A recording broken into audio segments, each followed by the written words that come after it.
Welcome to our new blog guys. तर मग मित्रांनो, मी जात होतो आता रस्त्याने मळ्यात. तर मग मला दिसलं की आपलं शेड आहे हे बघा, आणि किती मोठं दिसतं ते बाहेरून. तर मग आता आपण काय करू, याला आहे ना पूर्ण रिव्ह्यू देऊ ह्या शेडचा. या शेडची साईज आता 150 बाय 100 फूट. तर मग आता पूर्ण शेडचा मी एक व्हिडिओ तयार करणार करतो मी तुम्हाला. आता शेडच्या समोर गेलो का मग कंटिन्यू करू. आपण येऊन गेलो आता घराजवळ. मी तुम्हाला बोललो होतो ना शेडचं. तर आता आपण काढू शेडचा व्हिडिओ. शेड आहे बघा समोरून, एकूण एक चाळ येऊन जाते म्हणून तो शेड समोरून जास्त काही दिसत नाही आपला. प्रणव आपल्याला पूर्ण शेडची माहिती देणार आहे. आता कर सुरुवात प्रणव. प्रणव म्हणतोय की तू माहिती दे. हे बघा अशी एंट्री इथून शेडची. हे ज्या वायर आहेत का ह्या लाईटाचे, आपण क्रिकेट खेळलो होतो ना ते शेडमध्ये खेळत होतो. हे असे बिजागरे वगैरे बसवलेले. उघड रे ते, उघडून दाखव कसं हे बघा. आणि आपण हे केलं आहे कांद्याच्या स्टोरेजसाठी. हे असं पूर्ण मोकळा असतो. आणि हा कप्पा कसा भरला जातो ते मी पुढे दाखवतो तुम्हाला. चल, हे अर्ध काम बाकी आहे आपलं अजून. ते थोडेसे वर्कर्स आपल्याला प्रॉपर भेटून नाही राहिले, येऊ नाही राहिले कामाला. हे सगळं सामान तयार करून पडलं इथं. पण मग ते आता वर्कर्स कमी असल्यामुळे हे सगळे ना कॅरेट आहे तिथं. हे कॅरेट कावर कामात येतं आपल्याला, की बाबा समजा आता दुसऱ्या गावाहून आपल्याला कांदा हा व्हायचा आहे तर मग कॅरेटमध्ये टाकायचा. 800 कॅरेट येते, 800.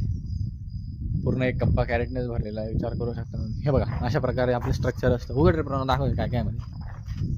हे बघा प्रणव आता तुम्हाला दाखवणार आहे आणि सगळं सांगणार आहे.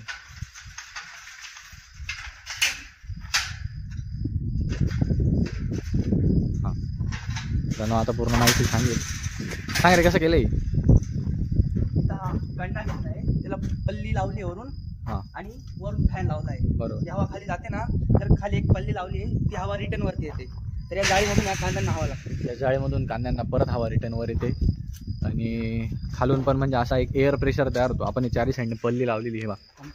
ह्या साईडने पण, मागच्या साईडने पण, ह्या साईडने पण, आणि खालून पण पल्ली लावायची असते. ती जाळीच्या खाली जाते. म्हणजे काय होतं, याच्यातून आहे ना हवा खाली जाते आणि हवाचा प्रेशर तयार होतो. हवा खालीच दाबली जाते. हवा खाली दाबली गेल्यामुळे ना परत कांद्यातून हवा वर येते. वर आली का म्हणजे कांद्यामध्ये प्रत्येक एका कांद्यामध्ये हवा झाली जाते. त्याच्यामुळे ना कांदा असा थोडासा कोरडा राहतो आणि कांदा सडत नाही. तर मग फक्त कांदा सडू नाही ना म्हणून असं स्ट्रक्चर तयार केलं जातं. बघू शकता तुम्ही, आपण केलेलं आहे. आपल्याकडे आता जवळपास आहे. आणि हे बघा इथे आपण टाकली चवरी. चवरी म्हणजे काय विषय राहतो माहिती का, आपण ग्रेडिंग करतो कांद्याची ग्रेडिंग करताना आहे ना साईजनुसार कांदा काढला जातो. आता हे बघा, ही जी साईज आहे का, ही छोटी साईज आहे. छोटी साईजला आपण चवरी म्हणतो, गोलटा वगैरे. तर मग असं इथं केलेलं आहे. गोलट्याला पण आपण दिलेला असतो, कारण की गोलटी शक्यतोवर थोडीशी लवकर खराब होते. त्याच्यामुळे हे असं केलेलं आहे. बाजूला पण आहे, ते पण दाखवतो मी तुम्हाला. हे बघा, आणि गोलटी म्हणजे ना आपण साईज वेगळ्या करतो. ही एक साईज ठेवतो आणि जी बारीक साईज असते का ती अशी एका वेगळ्या साईडला. हे कप्पे, आता काय विषय झाला, हा कप्पा आहे ना थोडासा आपला सपोर्ट कमी पडला होता याला, म्हणून तिकडं कांदा भरल्यामुळे ना हा बघा हा असा वाकडा होऊन गेला आहे, बाहेर निघून आला इथून. हे बघा हे खालचं स्ट्रक्चर आहे. असं खालचं स्ट्रक्चर तयार करून मग आपण मध्ये टाकतो. प्रणव अजून काही कॅपॅसिटी किती प्रणव? 10,000 क्विंटल. 10,000 क्विंटलची कॅपॅसिटी आहे पूर्ण शेडची. हे तिकडं पण आहेत आपल्या चाळी वगैरे अजून. आणि हे सगळे नाही मोठा भाऊ करतोय आमचा. त्याला या क्षेत्रात उतरण्याचा थोडासा इंटरेस्ट होता म्हणून. हे बघा, हे काल खूप जोरात पाऊस झाला आहे मित्रांनो आपल्याकडे. मी तुम्हाला दाखवतो, थांबा. हे बघा पावसामुळे काय झालं आहे, थोडंसं आपलं नुकसान झालं आहे. हे बघा पाऊस खूप जोरात झाला. नाली भरून वाहत होती. ही नाली भरून वाहिल्यामुळे आपलं काय झालं, याच्या खालची जी माती होती ना ती पूर्ण निघून गेली. आणि हे बघा डायरेक्ट खालत होतो आता. आणि हे पण मधून तुटून गेले एका ठिकाणी. थोडंसं नुकसान तर झालं आहे आपलं, पण ठीक आहे, ते काही नाही. कारागीर आले का आपल्याला करून घ्यावं लागणार. हे बघा डायरेक्ट खालत होता. तो मोकळाच होऊन गेला आहे, कारण की पाऊस खूप जास्त होता जोरात.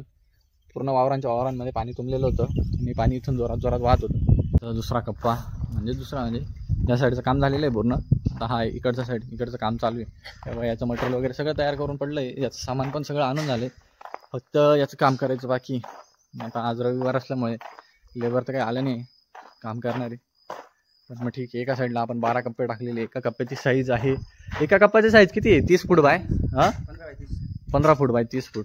हे जे असा असा एक गाळ्यामधलं अंतर आहे का, हा पोल ते हा पोल, हे अंतर आहे असं 15 फूट, आणि हा पोल तर तो मागचा पोल, असं अंतर आहे 30 फूट, असं 15 बाय 30चा एक गाळा आहे.